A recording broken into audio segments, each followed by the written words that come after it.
Olá, quero-vos apresentar um amigo que encontrei na rua, ao pé da Graça, e quer fugir agora. É um pardalinho. Está aqui, coitadinho, mas agora quer fugir. A gente vai pô-lo aqui dentro. Pronto. Ai, pequenino. Estamos a tentar alimentar, porque ele é muito bebê. Aqui, o pardalinho. Eu vou pô-lo aqui no meu peito para ter calor.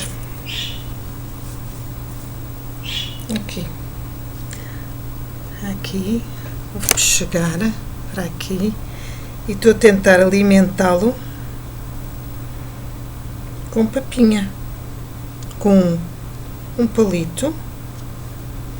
Não tenho alimentado muito, este chegou há 3 horas, mas mesmo assim já comeu alguma coisinha. Aqui está ele. Vai ser muito difícil, eu já encontrei um há uns anos e não tive sorte, ele acabou por falecer. Estes bichos não são feitos para estar em cativeiro. É muito complicado. Vou ver se ele consegue comer papinha, que eu tenho papinha para periquito. E vou deixá-lo ele aqui. Está com um bocadinho de comida. Vamos ver se ele come. Ficou com os olhinhos fechados. Vamos ver se ele consegue comer. E está aqui. Vamos ver se eu consigo que ele sobreviva pelo menos uma semana, para depois o soltar em liberdade. O meu pequenino.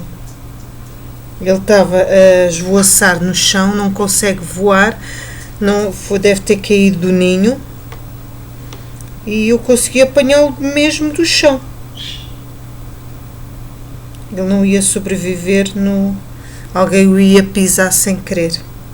Bem, vamos ver o que é que conseguimos fazer. Aqui está ele, um bebezinho. Eu não estou muito otimista, mas pronto, fiz o que a minha consciência me ditou.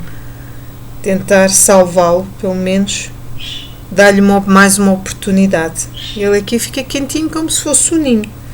Vou fechá-lo aqui, vou fechar aqui, vou pô-lo aqui. E vou mais uma vez fechar aqui para ele ficar quentinho. Eu agora fico aqui com um altinho. Olá, de novo.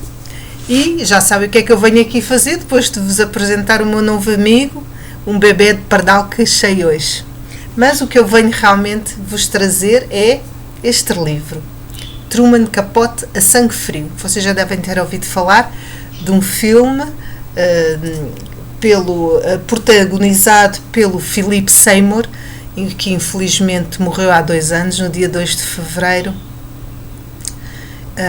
por coincidência é o meu dia de aniversário.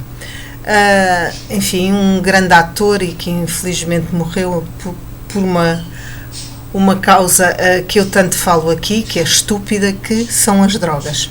Este livro é excepcional e fez-me em parte lembrar, pelo trabalho de investigação que foi feito na altura, nos anos 60, o livro Invencível, de Laura Willer-Band. Ou seja, Truman Capote publicou em 1966 este livro sobre um crime que foi feito em 1959 numa cidade chamada Oakland. E realmente é um crime, é um dado extraordinário mesmo para essa altura, mas que exemplifica bem o tipo de violência, o tipo de característica criminosa, sem sentido, pela violência que existe nos Estados Unidos. São 2 criminosos, o que é o Hickok e o Perry Smith, o Dick Hickok e o Perry Smith, que têm conhecimento, o Dick Hickok tem conhecimento na prisão de uma família rica nesta zona, que um outro presidiário lhe diz, e Só por isso resolve ir lá, e mais tarde, porque sabia que tinha lá uma menina, uma adolescente muito bonita, que é a Nancy, resolve ir lá para assaltar e que ninguém ficasse vivo. Aliás, é esse presidiário que mais tarde sabe da notícia e que desvenda o mistério, enfim, e faz com que os dois sejam presos, porque eles, exatamente como disseram dentro da prisão, eles acabam por executar o crime. E o crime é algo de absurdo e sem sentido, porque no fundo não há motivo. É feito numa conversa suposta que eles são ricos, mas não é um crime que tenha um objetivo útil, em que haja uma concretização calculista e uma ideia precisa de ter dinheiro. É feito sem o mínimo, é um nonsense, e ao mesmo tempo nem é por ódio, nem por vingança, nem emocional. Eles saem naquele dia 15 de novembro de 1959, em que matam aquela família, que por sinal é uma família incrível, maravilhosa, e eles matam e não riem-se passado pouco tempo depois, como se não fosse nada. O que nós sentimos quando se lê o livro é algo que impele à violência, mas sem motivo para tal. Perry Smith, um dos criminosos, que não se chega a perceber a certeza se é ele que vai desferir os quatro tiros, se é o outro, porque o outro era muito mais insensível e era um psicopata e pedófilo. Não se chega a perceber se é ele realmente que executa as quatro pessoas. É um filho de uma alcoólica, dá-se mal com a sua mãe, com o pai. Dois dos seus irmãos suicidam-se e uma das irmãs não quer saber dele. Ele tem uma vida realmente marginal e ninguém lhe ensina a ter limites o que é bem, o que é mau. Há uma personalidade de alguma forma esquizoide. Mas isso também não justifica, porque muitas pessoas têm dificuldades na sua vida e não enveredam por aquele crime, e ao mesmo tempo sem emoção e sem ter nenhum, digamos, sentir em relação às vítimas. Ele próprio diz que se os tivesse conhecido, aquela família, provavelmente não os mataria, mas como não os conhecia, não ia sentir nada. Ora bem, todos nós muitas não gostamos das pessoas, não as conhecemos, mas não as queremos matá-las. E para eles isso é natural e faz todo sentido e é perfeitamente normal. Inclusivamente, Truman Capote fala de um crime de um adolescente, um pouco mais à frente no livro, que mata toda a sua própria família, que é bem tratado, só porque quer ter a herança da mãe e do pai e viajar e ter umas camisas de gangster. E mata-os sem qualquer problema. Acha que a sua vocação era ir assassinar meio mundo. Pode-se explicar as coisas como a psicopatia, a falta de compaixão pelos outros, a falta de empatia, mas há qualquer coisa de inerente na sociedade americana que faz com que eles talvez percebam que podem cometer crimes e não ser punidos, ou algo que transparece nessa sociedade. E o que é certo é que esta família bem estruturada na sociedade, a família Clutter, bem estruturada na sociedade, bem definida, o chefe de família, uma pessoa com rigor, bem vista por todos, que todos seguem como um exemplo, os dois filhos, a filha que ajuda toda a gente, bonita e boa pessoa e simpática, gentil, e o próprio filho adolescente mais reservado, mas um exemplo a seguir, são assassinados estupidamente porque alguém numa prisão diz que eles têm dinheiro. E eles vão com o plano, à frente, como se fossem, enfim, buscar um refrigerante a um supermercado. Para eles é-lhes igual. Por fim, eles são realmente, saem do sítio do crime, ainda vão para o México, ainda vão a vários sítios, deixam poucas pistas, só que o indivíduo que lhe falou da família, que eles foram assassinar, acaba por dizer, eles fizeram exatamente como disseram na prisão. Depois do interrogatório, eles acabam por confessar. O Truman Capote fez uma investigação sobre a personalidade dos dois.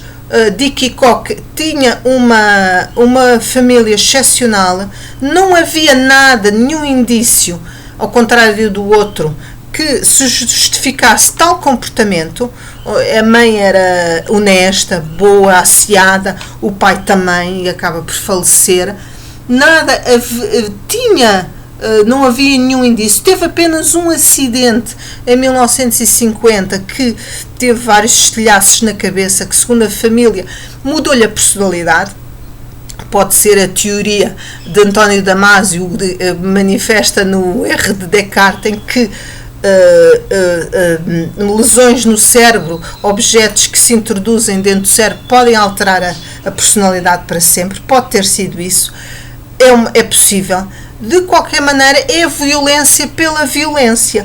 Eles, por fim, acabam por ser executados e acontece a seguir a crimes muito semelhantes. Aliás, acaba por ser um pouco um fenómeno social, como o suicídio, como dizia Emile Durkheim, não é um ato isolado, é um ato de uma sociedade, há um mimetismo se aqueles fizeram esse tipo de crimes, haverá outros que vão fazer algo semelhante, e é isso que acontece. O livro dá muito que pensar, faz uma descrição, uma visão psicológica deste tipo destes dois caráteres, tanto um como o outro. Em parte nós tendemos a ter um pouco mais pena do Perry Smith, que é filho de uma mulher alcoólica e de uma família disfuncional, mas do outro não se consegue perceber que é um violador, é pedófilo e anda a atropelar cães na rua. E não tem a mínima sensibilidade e tem prazer na violência.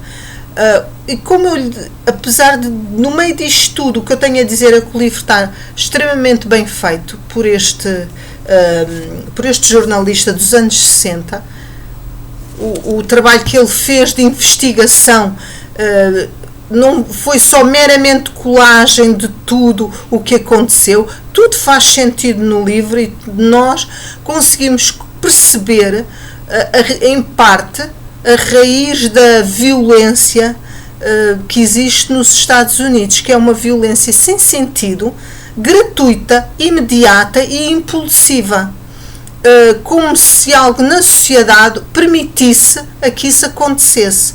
E as vítimas, sejam elas quais for, estão a toda a hora,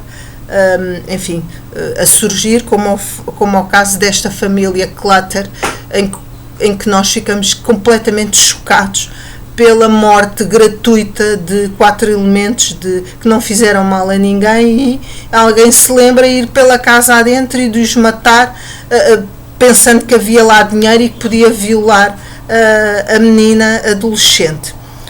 O livro, como digo, é magnífico, por isso fizeram um filme, e é um livro se calhar para se ler mais que uma vez, porque não há dúvida que é um livro bastante marcante, quase um clássico. Mais uma vez, Truman Capote a sangue frio. Recomendo, e mais leituras, e vou desejar que aqui o meu amigo está aqui muito sossegadinho agora. Vou tentar vos mostrar outra vez. Corra tudo bem com ele, eu consiga ganhar forças para ir ter com os seus amigos lá fora. Beijinhos, cuidem-se e muitas leituras para vós.